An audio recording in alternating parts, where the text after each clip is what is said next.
Merdeka belajar wujud yang nyata. Raih mimpimu juga cita-cita. Generasi emas Indonesia. Profil pelajar Pancasila tanamkan di dalam dada.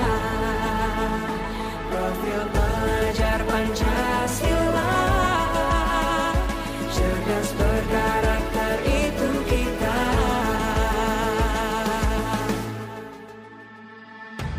Beriman dan bertakwa pada Tuhan Yang Maha Esa.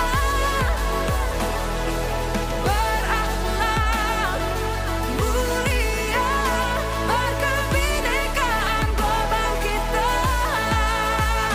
Gotong royong berjiwa mandiri, berpikir kreatif dan bernalar kritis.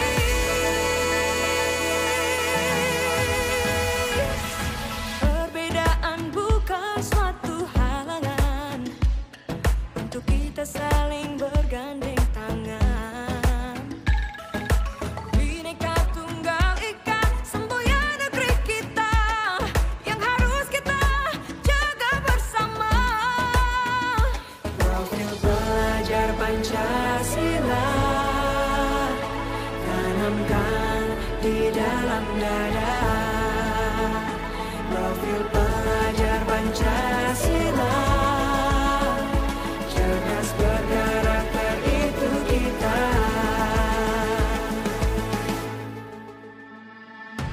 Beriman dan bertakwa pada Tuhan Yang Maha Esa.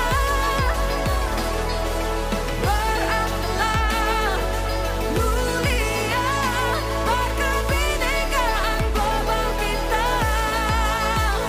Gotong royong berjiwa mandiri, berpikir kreatif dan bernalar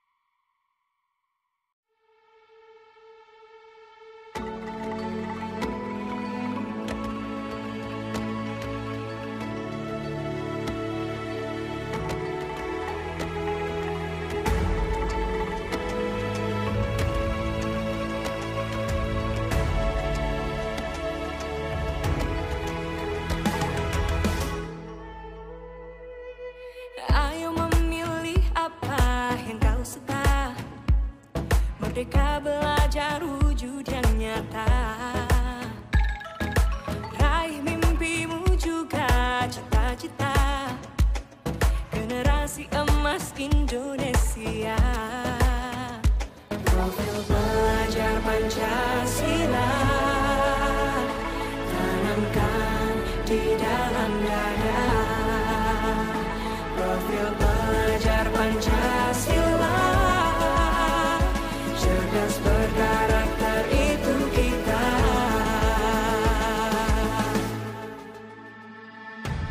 Beriman dan bertakwa pada Tuhan Yang Maha Esa.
Bukan paradigma. Ini nanti mohon kita ada kegiatan sebentar ya.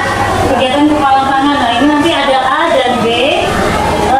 Sobeko secari kertas kecil, tuliskan benda atau untuk yang A ya, sesuatu yang sangat berharga untuk Anda. Kemudian letakkan di tangan. Ini untuk orang yang A ya. Letakkan sekelas yang ada genggam. Kemudian nanti teman B-nya itu mencoba sekuat tenaga membujuk gitu ya. Jadi gimana caranya benda yang ada di dalam ini, yang berada ini bisa yang bisa B dapatkan. Jadi kira-kira dia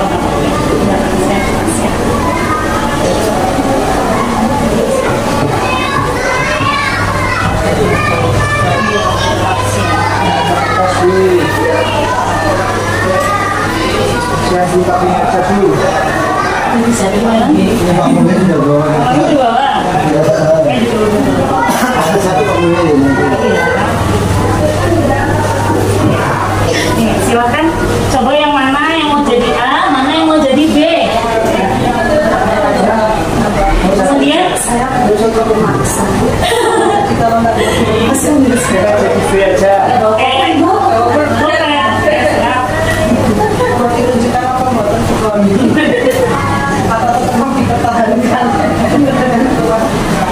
Ini ditulis. Iya ditulis benda yang menurut Bapak Ibu paling berharga.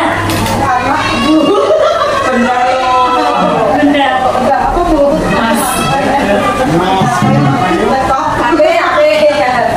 Ya, udah gitu aja. Iya. Termasuk Benda itu Jadi kalau benda mati juga boleh. Sekarang tugas yang B itu membujuk yang A agar benda ini bisa didapatkan sama yang B-nya kira-kira. oh gitu ini dari akhir. Iya, AB gitu Pak. Ya. Kasih dikasih. biasa dibanding ini. Waduh, hamil lagi. Ini Bu, mau berbagi enggak? Padahal berbagi itu baik loh. Masa nggak mau berbagi? Jadi kan Pak. Ini masih mahal ini. Pak Terus, aku boleh minta enggak sedikit yang dipegang? Boleh ambil aja semua. Saya nggak punya murid berarti saya Kasih bilang yang ambil di dalamnya semuanya. enggak? Enggak. Ya udah kasihnya aja. Ada harusnya ya. Itu harusnya benda. Yaudah, dikasih Pak. Dua-duanya. Pakai itu loh benda. Sudah? Ada yang mendapatkan barangnya? Belum. Nggak ada. Itu Udah mau memaksa saya bu. Mau maksa. Iya. Mulai gimana? Dapat nggak? belum Oh, belum berhasil sulit ya. sekali dijual ya. Boleh ini nggak boleh. Di HP. Satu-satunya soalnya. Istrinya cacat. Iya, terima kasih Bapak Ibu guru semuanya. Jadi kenapa sih kalau di awal kita sudah diminta diminta apa? Ini. Jadi ini ada kaitannya dengan materi selanjutnya ya. Jadi mungkin jawabannya ada yang mungkin ada yang bisa, ada yang tadi rata-rata tidak bisa mengambil barang yang diambil temannya ya. Oke, ini jawabannya ya. Jadi pertanyaan pertama, kedua tadi bervariasi ya. Jadi siapakah yang sesungguhnya memegang kontrol? Dari di sini tuh memegang kontrol itu adalah diri kita sendiri ya. Jadi pemegang ini loh. Jadi kita tidak bisa dikontrol oleh orang lain. Jadi yang memegang kontrol. Jangan salah loh Bu. Awas ya. Ya hilang. Apakah membuka atau menutup kepalan tangan? Jadi diri kita sendiri yang mengkontrol yang bisa ya. Jadi tidak bisa orang lain. Selanjutnya. Jadi, mungkin beberapa itu ada miskonsepsi tentang teori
sebagai guru ataupun sebagai pelaksana pendidikan.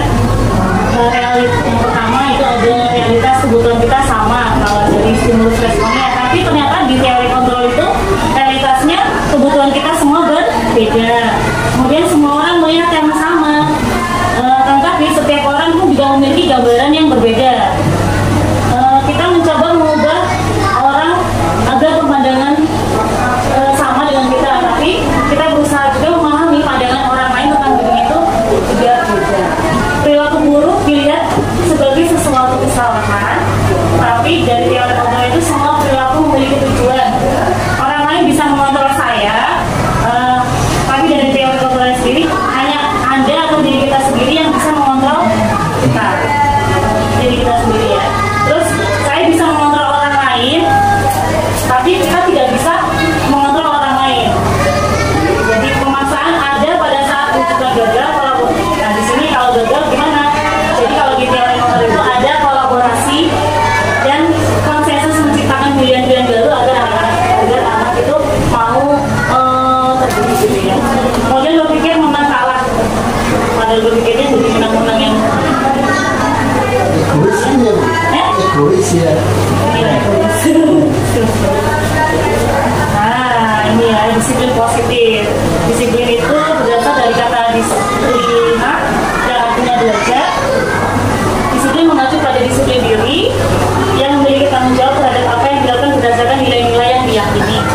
Kemudian disiplin positif kalau dirangkai menjadi merupakan salah satu cara penerapan disiplin yang bertujuan untuk menumbuhkan kesadaran serta memberdayakan peserta didik tanpa imbalan penghargaan atau reward ya, ancaman atau hukuman. Jadi kadang-kadang dia bilang kita kan, ayo nanti kalau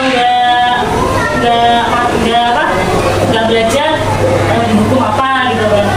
Tapi kalau di sini tidak diperbolehkan, itu kan diperbolehkan tanpa harus ada ibarat atau hukuman. Nah, sebagai pendidik tujuan kita adalah menciptakan peserta didik yang memiliki disiplin diri sehingga mereka berperilaku mengacu kepada nilai-nilai kebajikan universal dan memiliki motivasi intrinsik dalam perubahan perilaku yang ke arah yang lebih baik. Nah, nilai-nilai kebajikan itu ada apa saja? Kalau di profil Pancasila mungkin tidak asing lagi ya. Beriman yang bertakwa, berakhlak mulia, kreatif, mandiri, gotong royong, dan benar kritis. Tapi kalau ada beberapa itu, menurut Ibu Primarius Program atau PYP itu ada toleransi, rasa hormat, integritas, mandiri, menghargai, antusias, empati, percaya diri, komitmen. Nah, sedangkan untuk keterampilan hidup atau life skill itu dapat dipercaya, lurus hati, menilai aku tidak menjaga orang lain dan memberikan yang terbaik bagi diri. Nah, ini yang ada di diri kita sendiri juga adalah kebutuhan dasar manusia. Kebutuhan dasar manusia adalah segala sesuatu yang kita lakukan untuk mendapatkan apa yang kita inginkan. Seluruh tindakan yang kita lakukan memiliki tujuan tertentu dan semua usaha terbaik yang dilakukan dalam rangka agar kebutuhan dasar kita terpenuhi dengan baik. Kira-kira menurut Bapak Ibu kebutuhan dasar manusia itu apa ya? Ada apa aja? Makan, minum, ya, sandang pangan, apa lagi? Pakaian, sandang pangan. Apa? Istirahat, Gilir. Oke. Nah, kebutuhan dasar manusia itu ada 5 kebutuhan dasar manusia ya, yaitu bertahan hidup. Bertahan hidup di sini tadi ya, makanan, pakaian, tempat tinggal, keamanan dan kesehatan. Kemudian ada kasih sayang dan rasa diterima. Jadi rasa diterima, dipedulikan, berarti kerjasama menjadi bagian dari kasih sayang dan rasa diterima. Yang ketiga ada penguasaan. Penguasaan di sini dalam arti harga diri, keinginan untuk dianggap serta memimpin dan berprestasi. Yang keempat ada kebebasan, mandiri, memiliki pilihan, mencoba hal baru dan mampu memberikan. Yang terakhir ada kesenangan ya, tadi termasuk ada healing juga ya, bermain, humor, antusiasme dan tertawa. Itu ada 5 kebutuhan dasar manusia yang tertawa. Tertawa ya. Nah ini ada motivasi perilaku manusia. Nah untuk menghindari, salah satunya adalah untuk menghindari ketidaknyamanan itu hukuman. Ini adalah motivasi intrinsik. Kemudian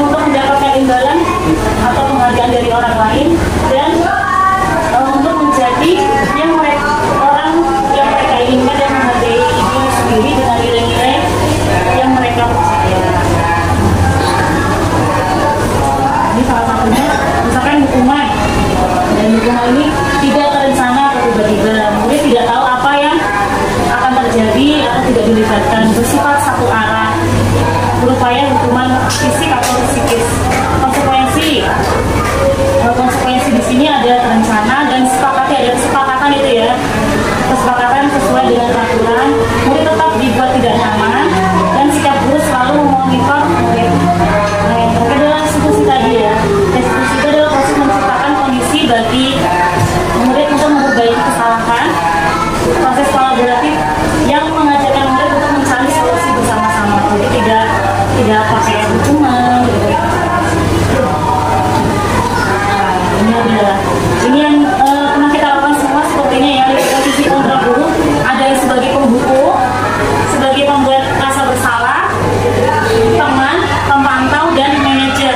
Nah, di antara Bapak Ibu semua ini apakah sudah pernah dialami ya? Sudah pernah dialami sebagai pembuku, mungkin murid membuat rasa bersalah, membuat murid itu merasa bersalah, sebagai teman, memantau, dan sebagai manajer. Manajer itu sebagai misalnya ini penjelasannya ketika ada kasus ya, siswa tidak memakai atribut lengkap pada saat upacara bendera. Bagaimana penerapan dalam posisi kontrol dulu ya? Ya, misalkan kalau guru itu tersebar posisi kontrol sebagai pembuku, maka dia akan membuat muridnya sebagai membuat muridnya untuk belajar pada bendera selama 1 jam. Ini kayaknya jangan dulu kita kayaknya pernah ya. Misalkan Pak. Kemudian kalau kontrol guru sebagai pembuat merasa bersalah, itu dia akan memberikan muridnya berapa kali ibu atau bapak harus memberitahu kamu selalu saja mengecewakan bapak ibu. Jadi itu ada diskusi sama siswa ya. Jadi seakan-akan siswa itu jadi merasa bersalah sama gurunya. Untuk sebagai teman, kalau sebagai teman, ayo dong ikuti aturan sekolah seperti dibujuk anaknya ya. Tolong bantu ibu bapak ya. Sekali ini aja ya sudah, tidak apa-apa. Lain kali jangan sampai berbuat seperti ini lagi atau tidak lengkap lagi pakaiannya. Terus sebagai pemantau, kalau sebagai pemantau itu kita mantau ya. Kamu sudah melanggar peraturan sekolah ya. Sudah tahu belum konsekuensinya? Setelah upacara kamu beli, jadi dikasih solusi. Setelah upacara kamu nanti beli atributnya di Alfamart misalkan gitu ya. Sudah jangan diulangi lagi. Nah terakhir itu sebagai manajer, ada di sini. Sebagai manajer itu membuat diskusi lagi. Apakah kamu tahu kesalahanmu? Jadi diajak bicara. Diajak ngobrol. Apakah kamu tahu kesalahanmu? Nanti murid akan ngobrol. Iya Pak, saya nggak pakai atribut gitu. Nah dari sini kira-kira yang harus kamu perbaiki apa? Jadi biarkan murid itu mencari solusinya sendiri juga untuk memperbaiki kesalahan. Jadi 5 penerapan posisi kontrol guru. Nah, ini sering kali ya. Nah kira-kira dari kelima tadi ya, ini ya yang paling yang mungkin bisa diterima maksudnya sama anak-anak ya. Kira-kira kita kontrol gurunya sebagai apa ya? Sebagai pembuku, sebagai pembuat rasa bersalah, sebagai teman, atau manajer ini? Sebagai manajer. Teman ya. Saya mau bertanya nih, kira-kira kalau dari kalimat ini termasuk posisi kontrol yang mana? Kamu tidak pernah benar melakukannya. Teman, pembuat rasa bersalah, pembuku, kamu tidak pernah membuat tidak pernah benar. Iya, betul ya. Pembuat rasa bersalah. Kemudian ada apa rencanamu untuk menyelesaikan masalah ini? Manajer ya. Kemudian ada ayolah lakukan demi bapak ibu sebagai teman kita semua ya. Kamu tidak pernah mendapatkan nilai jika tidak mengerjakan tugas. Kamu tidak pernah mendapat nilai. Kamu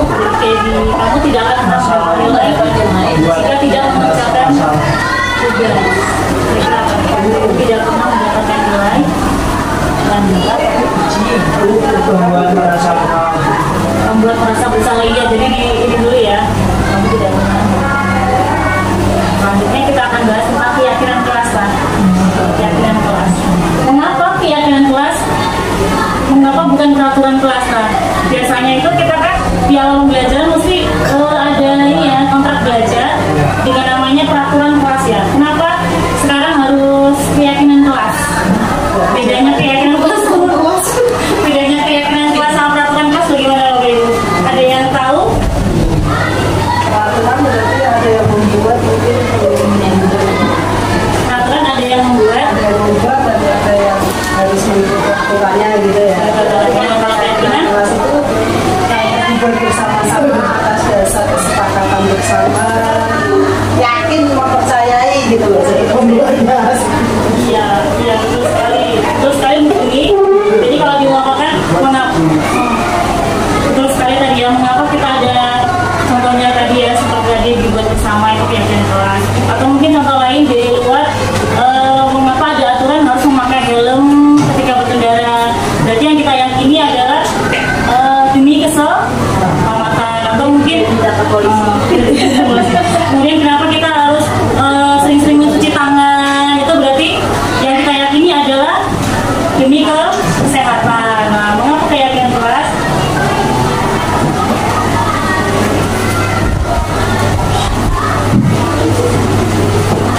Ya, karena nilai-nilai tadi ya, itu termasuk tadi disebutkan sudah kan memotivasi siswa agar lebih percaya diri juga. Nah, membutuhkan keyakinan kelas di sini. Membutuhkan keyakinan kelas itu bersifat abstrak, bahwa pernyataan universal dibuat dengan pernyataan positif. Kalau misalkan kalau anak-anak kan kita kasih apa namanya, yuk kira-kira di kelas ini kita mau ada pertama kan aturan dulu ya, aturan dulu baru keyakinan kelas. Yang biar kelas ini nyaman gimana? Oh Bu, tidak boleh memukul, tidak boleh mengejek. Nah, kita langsung kita kasih kalimat positifnya. Kalau tidak boleh memukul atau tidak boleh mengejek itu kalimat positifnya gimana? Semua murid apa? Kita harus selalu sayang atau bersahabat dengan teman. Ya, itu bisa. Kita harus selalu sayang dan bersahabat dengan teman. Terima kasih Pak Ito. Kemudian sesuai dengan kondisi kelas ya, karena setiap keyakinan kelas itu berbeda di setiap kelasnya. Semua warga sekolah dan warga kelas dilibatkan dalam membuat keyakinan kelas. Tentunya ini di dalam kelas itu ada murid, guru, wali kelas, nanti dari aturan kelas ini ketika kita sudah membuat dengan kalimat positif itu menjadi keyakinan kelas.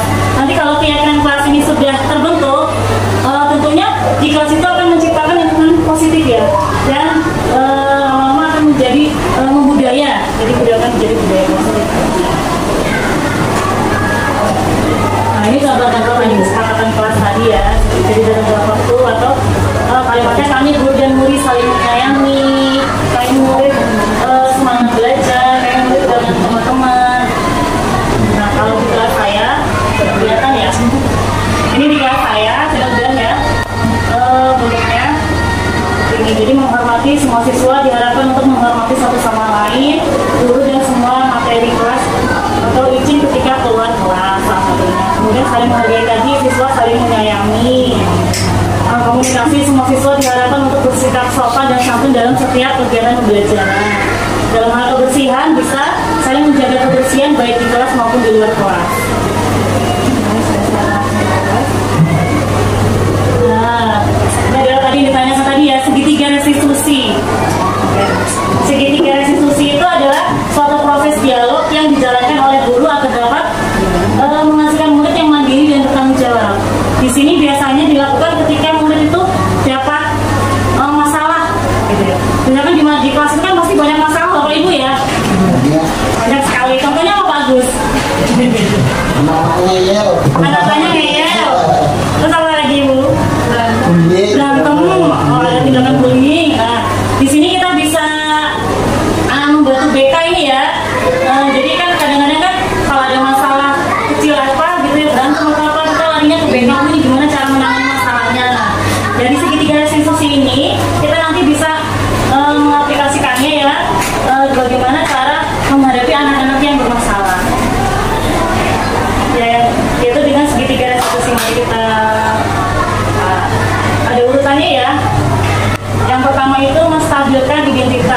Berdasarkan prinsip membuat kesalahan adalah bagian dari proses pembelajaran.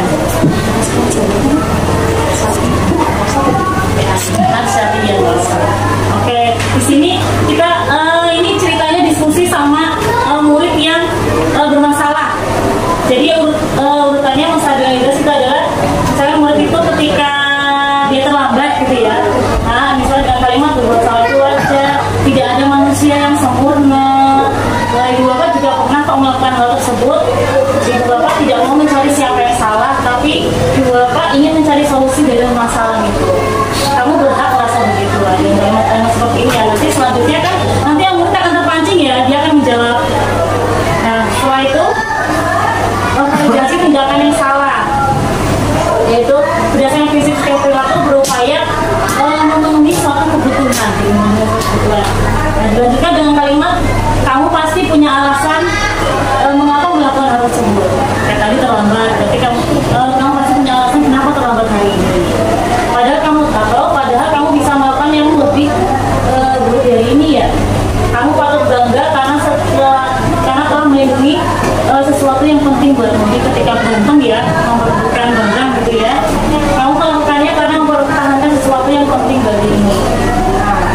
Kemudian terakhir, ini menanyakan keyakinan. Jadi ini diskusi terakhir antara siswa dan guru tadi ya. Kita diskusikan apakah keyakinan kelas kita kemarin itu apa? Tahu nggak keyakinan kelas kita kemarin kita suruh ngapain? Yang sudah disepakati apa? Jadi membahas tentang hal-hal yang disepakati, nilai-nilai apa yang sudah kita disepakati bersama. Ada yang bilang, oh iya bu, tidak boleh terlambat. Kamu ingin menjadi orang seperti apa selanjutnya? Kita ajak ngobrol menurutnya ya. Jadi sini ada yang mau ditanyakan? Nah, ini satu antara ketiga institusi ini di kelas saya ini masuk ini ya. Ini salah satunya ada Adi dulu. Satu cuma ini doang bu. Jadi salah satunya tentang kedisiplinan sekolah ya. Itu nggak kelihatan ya. Mati itu otomotor. Ya.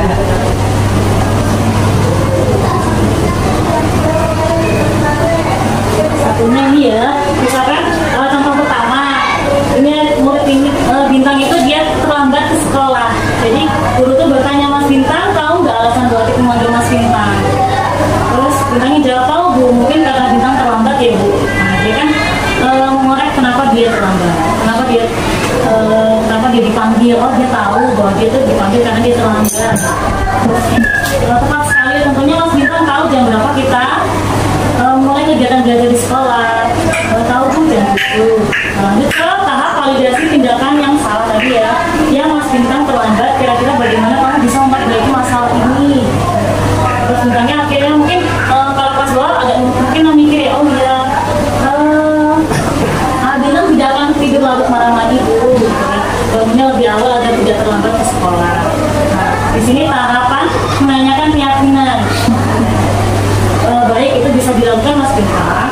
Apakah besok ada masalah Mas Bintang agar bisa hadir tepat waktu ke sekolah? Nanti Mas Bintang bisa jawab, tidak Bu, Bintang insya Allah hadir tepat waktu. Oke, nanti setelah dia sudah memunculkan solusinya sendiri, kita beri aplaus atau apresiasi. Dan kita lihat besoknya masih terlambat gak ya? Gitu. Ya, kan kata aja. Kerja namanya masih dari situ. Oh iya.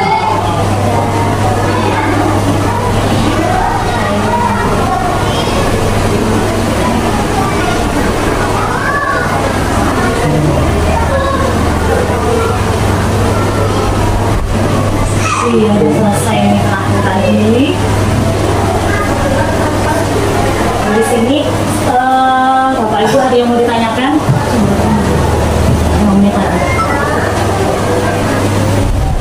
Mungkin ada tanggapan terkait tadi misalnya kayak kelas apa, ada yang mau sharing dulu? Iya, yang berdiferensiasi tadi itu. Iya. Kelas itu gimana biasanya? Kenapa? Kalau di kelas itu gimana biasanya? Diferensiasi. Iya. Oke. Kalau pelajaran dua pelajaran terus anaknya kan beda-beda. Kan kalau berdiferensiasi itu kan harusnya sesuai pasiennya dia. Makanya kalau ini belum bisa, ya harusnya yang ini itu repot. Sementara kita ya tahu sendiri lah, kurikulum harus sama, makanya itu biasanya gimana? Oke, pembelajaran diferensiasi itu pembelajaran yang sesuai dengan kondisi atau kemampuan anak ya. Jadi kan biasanya di awal itu ada asesmen dulu, jadi untuk mengetahui seberapa kemampuan anak tersebut. Jadi kalau beberapa mungkin ada yang bisa membaca, tapi dia belum memahami. Ada juga yang tidak bisa membaca, tapi dia tidak bisa membaca, tidak bisa menulisnya masih ini. Ada juga yang lancar, nah itu kita bisa bagi tiga tadi ya, sesuai dengan ininya ya, dengan kemampuan anak-anak. Makanya nanti mungkin kalau di pembelajaran biasanya di kelas itu kita memakai ini modelnya nggak individu tapi kerja kelompok, kerja sama gitu ya. Jadi bisa dipakai dengan kelompok yang heterogen. Bisa jadi nanti ketika penerapannya itu anak ini akan terbantu ketika dibantu teman gitu ya. Jadi kayak itu sebaya gitu. Atau mungkin nanti ternyata sama temannya juga belum bisa, lalu kita akan ada pendampingan khusus gitu ya. Jadi pendampingan khusus terhadap anak tersebut. Ya, mungkin satu lagi, ya Bu Juni. Soalnya kan di kelas saya baru terjadi aturan kelas. Apakah itu perlu kita ubah, kita ganti dengan memulai dari awal lagi, membuat keyakinan kelas bersama anak-anak. Kalau sudah terlanjur mungkin nanti untuk penerapan ininya Bu, apa kalimat positifnya mungkin ya nanti diperjelas lagi kepada anak-anak lagi ya. Dan nanti mungkin ke depannya di awal pembelajaran kita bisa membuat yang baru lagi. Terima kasih Bu Juni. Ya mungkin itu tadi Bapak Ibu pemaparan dari saya terkait dengan budaya positif. Karena sudah selesai, marilah kita tutup dengan baca hamdalah bersama-sama. Alhamdulillah. Terima kasih kepada Bapak Ibu semua, semoga kita bisa mendapatkan manfaat dari ini semua. Kalau benar dari Allah, saya mohon maaf. Kalau benar dari Allah, wassalamualaikum warahmatullahi wabarakatuh. Waalaikumsalam warahmatullahi Mas Bintang, tahu nggak kenapa Bu Atik panggil ke sini? Tahu. Kenapa? Terlambat. Terlambat. Oh iya, kenapa Mas Bintang terlambat? Tahun kesiangan. Bangun kesiangan. Iya. Oke. Emang Bintang tidur jam berapa? 11. Jam 11. Oke, Bintang. Nah, terus kira-kira memperbaiki karena Bintang terlambat ini bagaimana dong? Terlambat kan kalau sekali dua kali nggak apa-apa. Manusia itu kan kadang kesiangan, kadang tepat waktu. Nah, biar tidak terlambat lagi bagaimana nih? Tidur jam 9:30. Oh, tidur 9:30 udah lebih awal ya? Nggak bisa lebih awal lagi?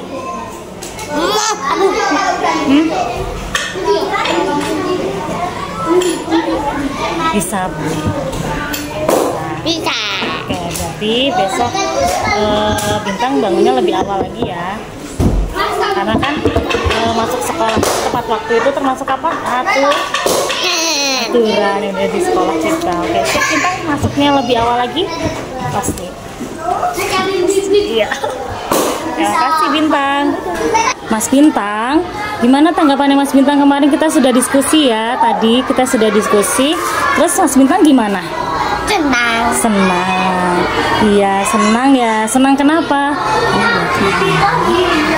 Apa? Karena apa? Karena Buat tidak marah. nggak marah kenapa? Ada terlambat. Oke, berarti besok Bintang gimana? Besok? Tidak terlambat lagi. Oke, sip. Terima kasih ya, Putri. Terima kasih. Makasih. Oke, Mbak Adiba. Kenapa Mbak Adiba buat dipanggil ke sini? Nggak tahu. Tadi buat lihat Mbak Zikra nangis loh. Kenapa ya? Oh iya. Oh iya. Terus tadi? Aku pengen ada lainnya nih. Oh, PWC karena nilainya jelek. Iya. Sekarang oh ya nggak apa-apa sih Mbak. Tapi kira-kira perbuatannya salah nggak itu Mbak Diba? Salah. Oke, masih ingat keyakinan kelas kita kemarin Mbak Diba? Kita masih. Kita tidak boleh apa? Mengejek. Berarti kalau Mbak Diba ngejek Zikra salah nggak? Salah. Oke, sekarang untuk memperbaikinya tindakan apa yang Mbak Diba mau lakukan? Mau minta maaf sama Zikra ya? Oke, berarti besok tidak diulangi lagi ya Mbak Diba ya? Siap?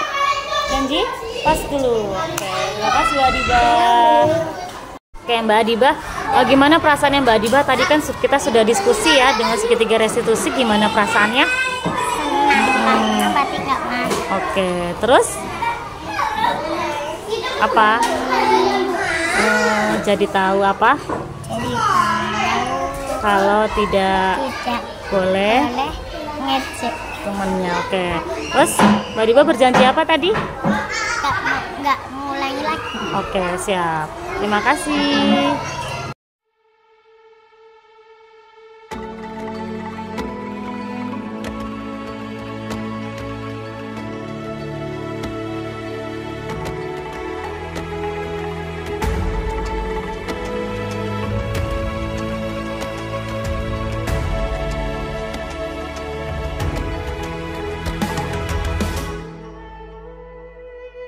Ayo memilih apa yang kau suka.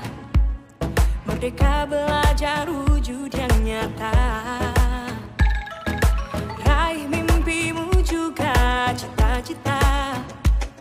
Generasi emas Indonesia. Profil pelajar Pancasila tanamkan di dalam dada. Profil pelajar Pancasila, cerdas berkarakter itu kita.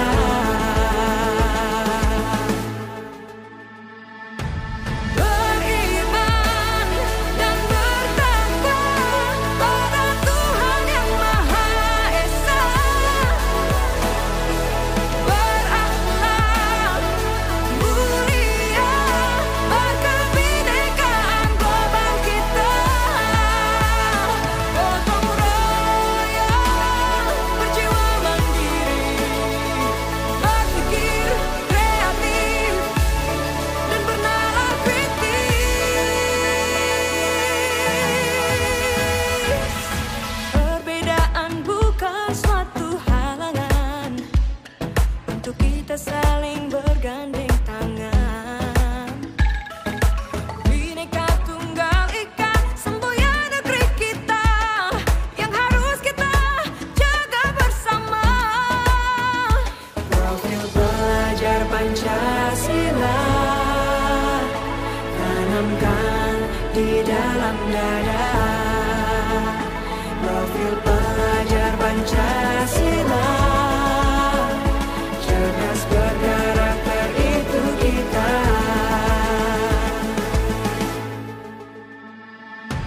Beriman dan bertakwa pada Tuhan yang Maha Esa.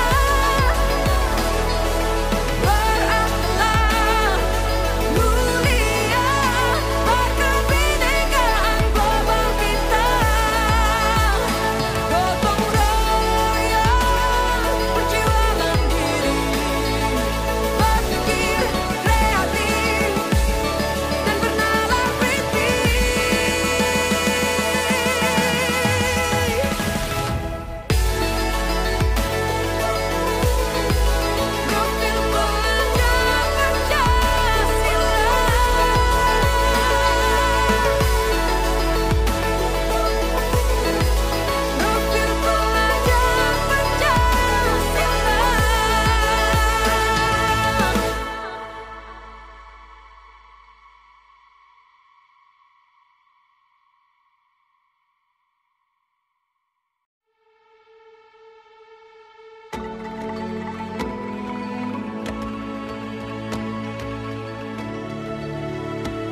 Merdeka belajar wujud yang nyata.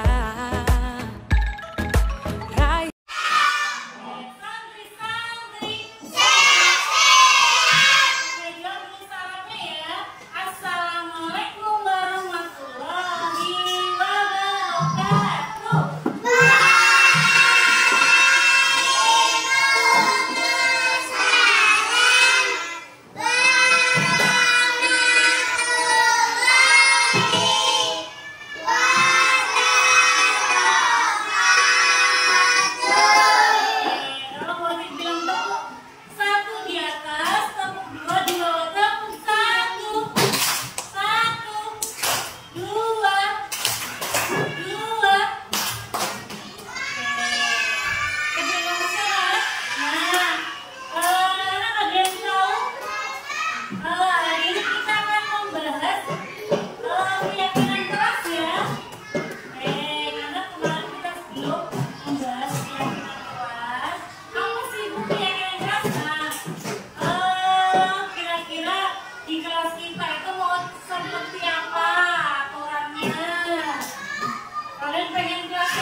Bagikan ya.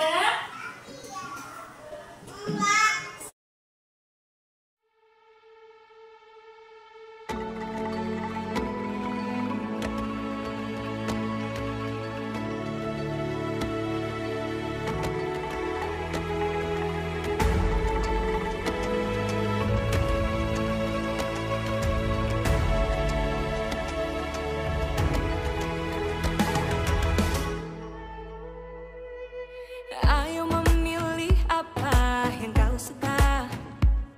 Merdeka belajar wujud yang nyata. Raih mimpimu juga cita-cita. Generasi emas Indonesia. Profil belajar Pancasila tanamkan di dalam dada. Profil belajar Pancasila, cerdas berkarakter itu kita.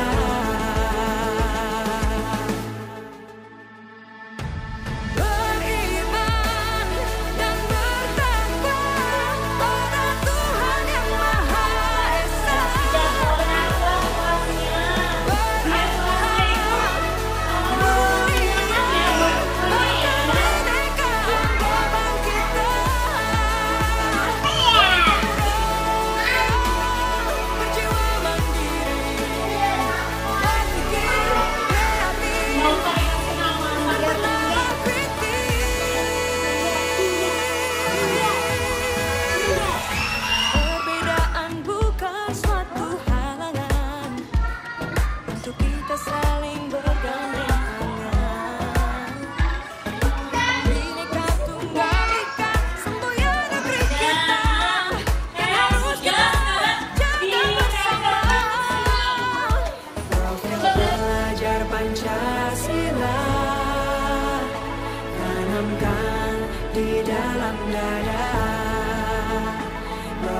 dalam dada.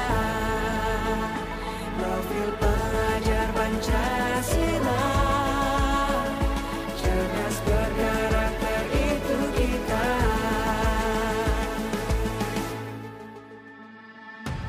Beriman dan bertakwa pada Tuhan yang Maha Esa. Yang bakal menang nih. Banyak bertanya.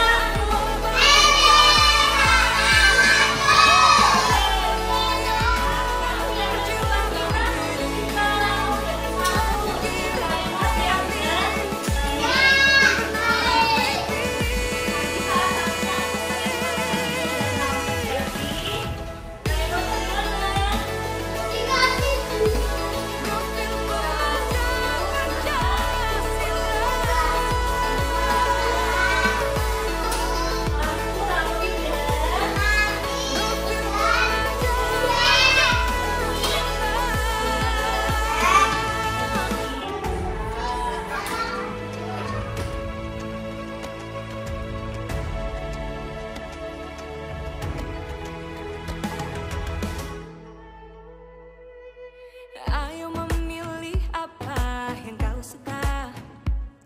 Merdeka belajar wujud yang nyata. Raih mimpimu juga cita-cita. Generasi emas Indonesia. Profil pelajar Pancasila, tanamkan di dalam dada. Profil pelajar Pancasila. Sama-sama ya. Kayak santri. Kayak Inang kelas 2. Ayo. Ya. Kelas 1.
feel